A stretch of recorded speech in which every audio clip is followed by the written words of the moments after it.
pada saat operasinya itu betul pakai BPJS. Itu menurut saran dari dokter dari RSHS.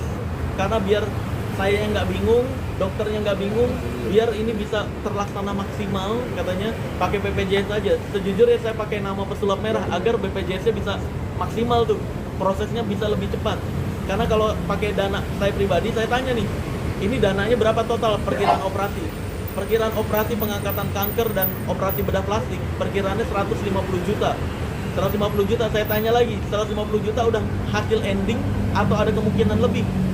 Dan dokternya bilang ada kemungkinan lebih kalau ada operasi kedua, ketiga dan semacamnya. Kalau ada hal-hal yang kita tidak rencanakan terjadi, maka ini akan ada biaya lebih. Makanya Mas Marcel mendingan pakai BPJS aja, biar Mas Marcel nggak pusing sama biayanya yang kalau sampai ditotalin ratusan juta, ngerinya mendingan pakai BPJS operasinya. Tapi kalau biopsi, MRI itu dana pribadi saya, habis pengecekan ke dokter bedah mulut dan semacamnya. Kalau di total ya, habis sekitar 40 sampai 50 juta kurang lebih. Jadi kalau untuk pengecekan pakai dana pribadi. Yang mau mendonorkan kulit kenapa? Mendonorkan kulit betul. Jadi istri kedua saya, Ratu Rizky Nabila ini luar biasa baik banget. Dia pas operasi pertama, dia tahu gimana operasinya. Itu dia ngeliat tuh, ih kasihan Etika ya gitu. Semoga cepat sembuh dan semacamnya. Operasi kedua dia ngeliat gagal lagi. Jadi memang di bagian sininya diambil semua kulitnya. Kulit bagian bibir sampai pipi sini diambil. Nah, itu diganti sama kulit bawah. Nah, terus istri kedua saya ngeliat, Tika kan kurus Mas, udah lagi sakit kayak gitu. Dia cukup nggak kulitnya kalau mau ini nyampe gagal lagi? Kan saya dengar tuh mau dioperasi ketiga karena masih harus ada perbaikan. Nah, istri kedua saya bilang, nanti di operasi ketiga kalau boleh Mas, aku donorin kulit aku aja gitu. Karena kasihan Tika, nanti kalau diambil dari kulit mana lagi kalau nggak ada kulitnya. Semoga cocok, kalau cocok nggak apa-apa, aku aja. Di operasi ketiga saya nggak dikabarin. Katanya itu dikabarin ke orang tua saya. Lah kan saya hidup nggak numpang sama orang tua. Jadi saya ketika orang tua saya dititip oleh istri saya yang pertama, Rohimahullah Tika, dititip untuk memang pas setelah meninggal orang tua saya baru bilang tuh, Dek sebenarnya iya Tika sempat bilang nih jangan bilang Mas Haris dulu operasi ketiga gitu. Karena nanti kalau udah sembuh aja ketemu lagi gitu. Belum nyaman ketemu Mas Haris dan semacamnya. Itu ibu saya beneran nggak nyampein ke saya karena saya kan nggak tinggal serumah sama ibu saya. Jadi memang kalau operasi ketiga totalitas, bukan saya yang tanda tangan. Tahu saya peraturan di Indonesia ketika seorang wanita udah punya suami dan mau dioperasi besar, harusnya yang tanda tangan adalah suaminya, bukan keluarganya. Seharusnya seperti itu. Dan kalaupun gini, teman-teman, kalau misalkan kita ubah ceritanya, kalau saya menggugurkan semua pekerjaan saya nih, saya tinggal 24 jam full di rumah sakit, terus akhirnya Tika meninggal, rahimahullah, istri pertama saya meninggal. Ini kan sebenarnya keluarganya tidak setuju atas poligami. Saya akan tetap disalahkan kalau kondisinya ketika saya nemenin Tika full terus meninggal, saya juga akan tetap disalahkan, dituduh. Nanti malah muncul tuh tuduhan-tuduhan kayak udah direncanakan pembunuhannya, terus atau kok istrinya kena anemia aplastik separah itu, operasinya disetujuin aja dan semacamnya.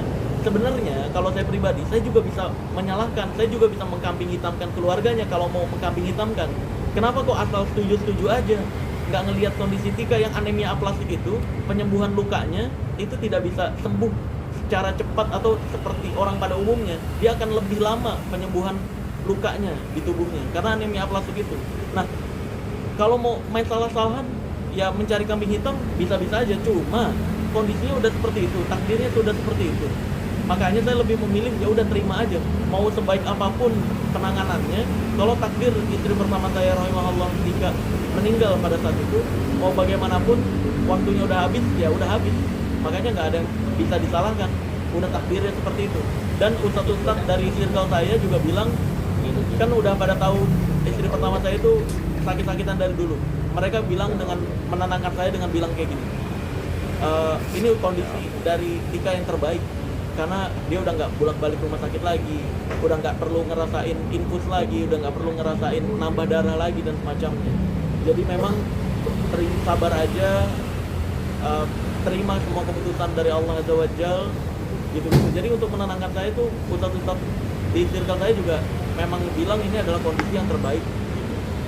Setelah memakamkan almarhum, apakah Mas udah ada komunikasi lagi dengan keluarga mungkin? Iya, saya mencoba untuk komunikasi, tapi sampai saat ini nggak direspon. Ada Jadi- yang mau disampaikan ke keluarga Keluarga kita almarhum sendiri mungkin? kan sekarang masih suka ngomongnya speak up di media. Iya. Nah, untuk keluarga almarhumah rahimahullah, masa iya saya harus membongkar aib dari keluarga juga? Karena kan istri pertama saya, Tika Mega Lestari, juga ngomongin banyak hal tentang keluarganya. Ngomongin, saya tahu persis keburukan-keburukan keluarganya semuanya. Ini nggak patut untuk diangkat ke media. Bisa banget nih saya nyebutin kekurangan-kekurangan di mana almarhumah rahimahullah, istri pertama saya merasa berat dengan keluarganya dan semacamnya.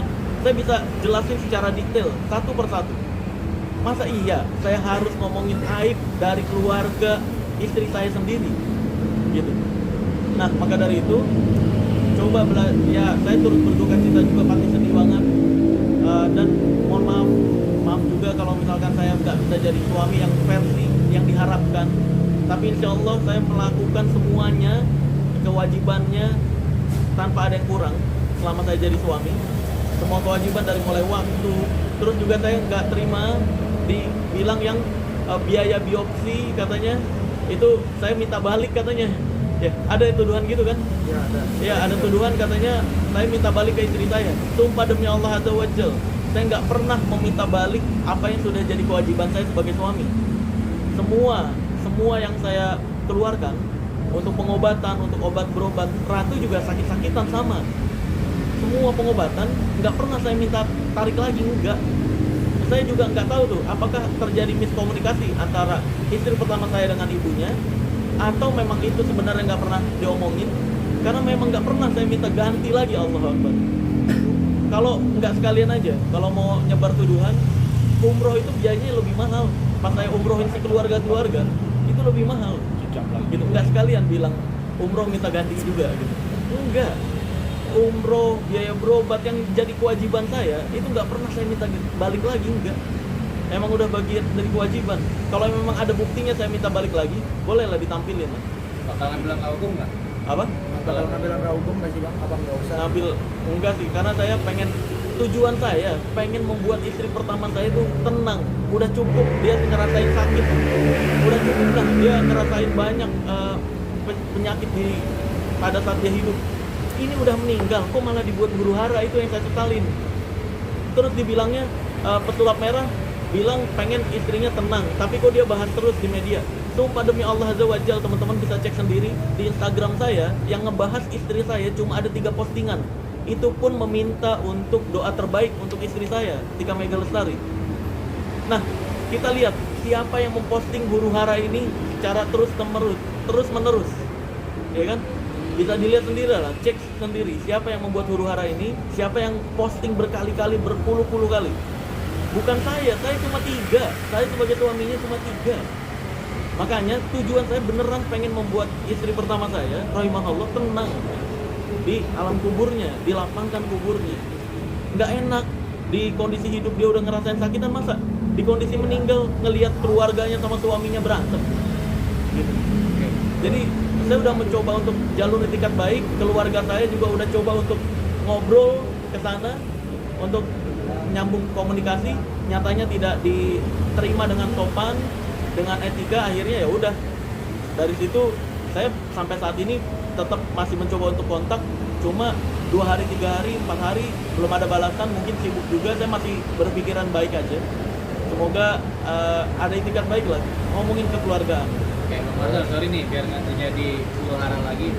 Maaf nih sebelumnya, sudah ada keturunan nggak sih baik dari Tika maupun dari Ratu Rizky Nabila? Dari Tika belum ada, dari Ratu ya sedang proses. Lagi mengandung atau seperti apa? Jadi sempat keguguran beberapa kali juga. Jadi sama Ratu tuh nggak enak sama Tika. Pas awal kita nikah udah hamil, udah nggak lama kemudian hamil gitu kan. Terus Ratu bilang, Mas, masa aku duluan yang punya anak? Nggak enak sama Tika gitu. Tika yang udah lebih lama dari dia dulu. Makanya Ratu pada saat hamil pertama dia nggak ngejaga kandungannya, dia tetap latihan MMA, akhirnya keguguran, dia tetap ngambil job ke luar kota dan semacamnya, akhirnya keguguran gitu. Nah lalu akhirnya di tahun 2025 ini juga hamil lagi, insya Allah. Udah berapa bulan? Berapa bulan? Baru awal. Karena Ratu mulai mikir pas Tika sakit, kayaknya nggak bisa ditunda-tunda lagi mas. Kalaupun jadi nanti aku jaga banget deh. Gitu. Oke. Terima kasih. Oke. Oke.